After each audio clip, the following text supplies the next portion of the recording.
Hello everyone, I'm going to welcome you back to video 2 of 3 for the Paradigms of Principles section. So I'm going to share my screen with you. And of course I don't have the right thing on the screen, so give me just a second and I will find the correct thing. There we go. Nope, there we go.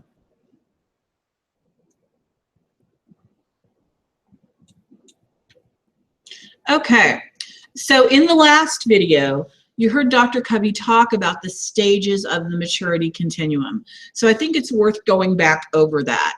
So the idea is that all people start at a level of dependence. And the easiest way to think about that is think about when you were a child, when you were a baby, you were dependent on adults for food and survival and warmth and changing diapers, things of that sort. And then as you grew older, you became more independent, able to walk on your own, feed yourself, take care of yourself, those kinds of things. But the highest level beyond independence is a level called interdependence, which is where people depend on each other and provide each other support. And that is what Covey calls the highest level of maturity. So the 7 habits are built to sort of help you make that journey from dependence to independence, and then the further journey from independence up to interdependence. Now, in the journey from dependence to independence are the first 3 habits, which is what Covey calls the private victory. In other words, you've got to be able to handle your own business, your own stuff, before you can expect to work well with others. So these are the habits that have to do with your personal getting yourself together. So habit 1, be proactive. Habit 2, begin with the end in mind. Habit 3, put first things first. Now, the next set of 3 habits are really about the journey from independence to interdependence. So they're more about working or relating well with other people. So those 3 habits are think win-win, habit 4. Habit 5, seek first to understand, then to be understood, which is just a fancy way of saying shut up and listen before you talk. And then habit 6 is synergize. And then there is a final habit that creates a circle around the entire model, which is called sharpen the saw. In other words, you need to constantly be in a state of renewal, constantly learning new things, constantly renewing yourself socially and emotionally, spiritually, and of course physically. So that is basically the model of the 7 habits. Now, before we get any further, there's a very important concept in the 7 habits called the see, do, get model. And the see, do, get model says that the way we see the world, in other words, our paradigms, affect what we do, our behavior. Just a moment, I apologize for that. Looks like we were having trouble with the video. Let's see what's going on here. Okay, we are still broadcasting, but somehow or other my PowerPoint got off the screen. So let's go back over there and make sure it's showing up. There you go. I apologize about that. Then anyway, this way we see the world affects what we do. What we do affects the results we get, and the results we get affect the way we see the world. So let me use an example. Suppose you have had a bad experience with people who are purple, and you think purple people are not as good as other kinds of people. Well, when you see the world that way, you're going to act in ways that show that you don't respect purple people. And as a result, you're going to get bad interactions with purple people, which are going to cause you to say, see, I told you those purple people couldn't be relied upon. So it's a bad cycle to get into. So the idea in Covey is to use the cycle, see, do, get, to see the world a different way. So I'm going to allow him to explain it to you by another video, which is called See, Do, Get.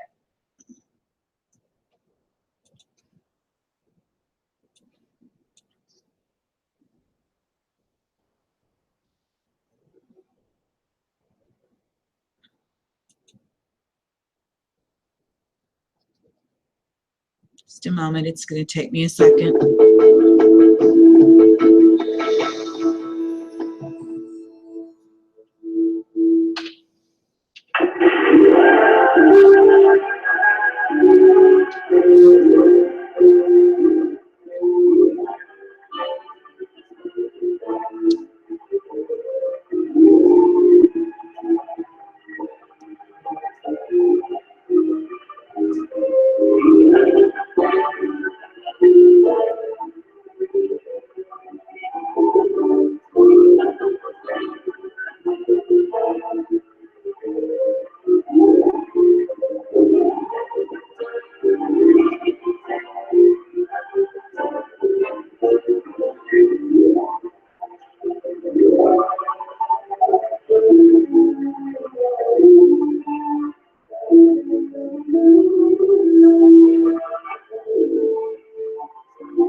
In hindsight, these statements seem laughable, but they were made by some very intelligent people.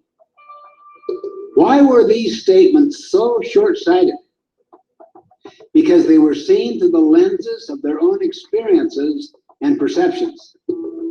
They were subject to their biases, assumptions, and autobiographies, just like you and me.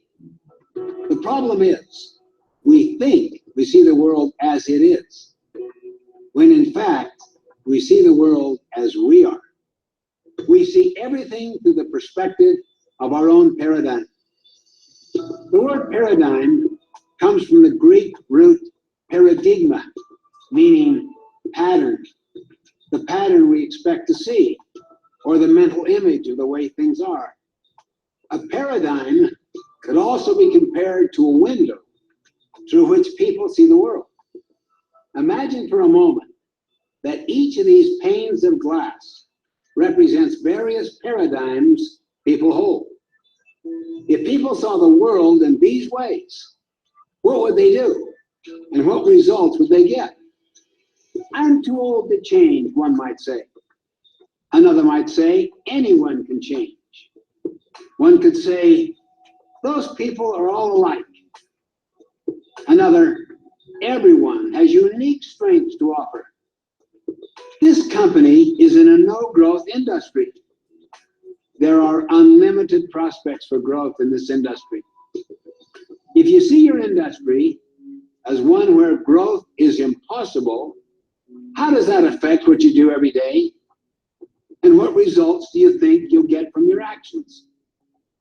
On the other hand, suppose you saw unlimited prospects for growth in your industry.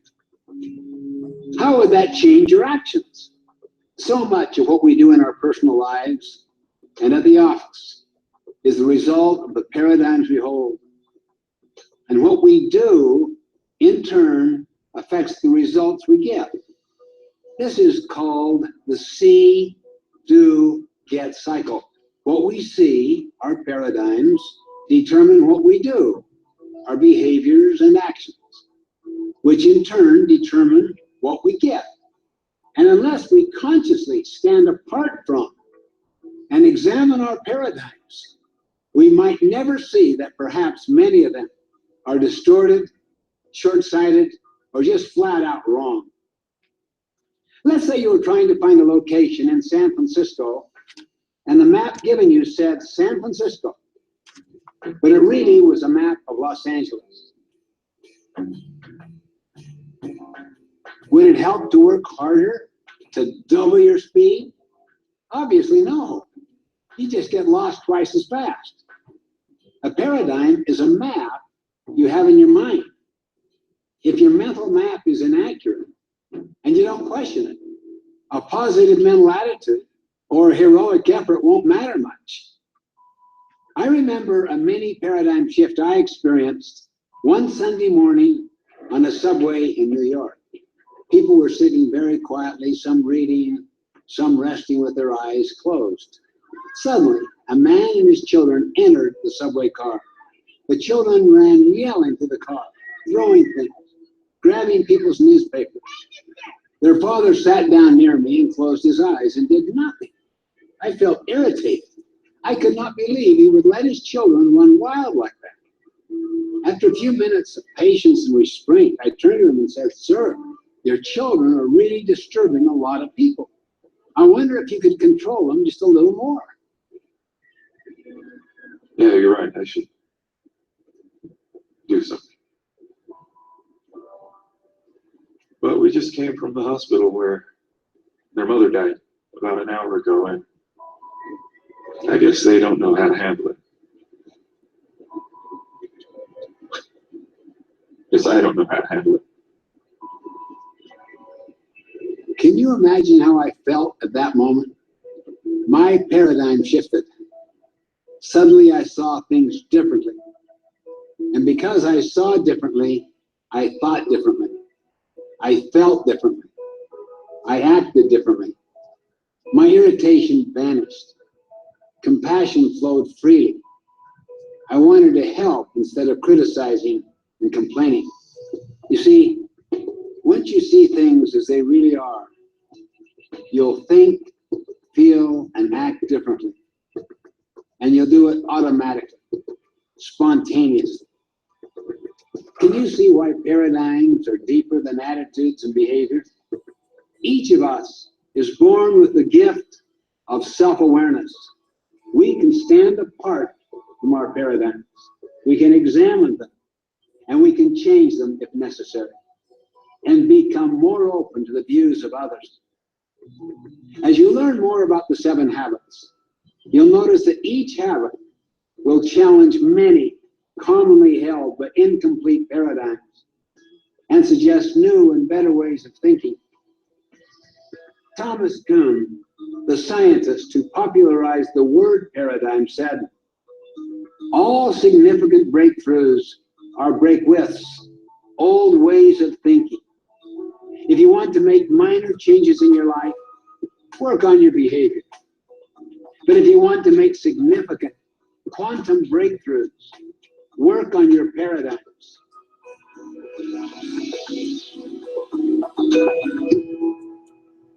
Okay, so that was the See, Do, Get video, which I think is really, really fundamental to understanding the 7 habits. So I am going to end this particular video, and there will be one more video coming up for this section of the class.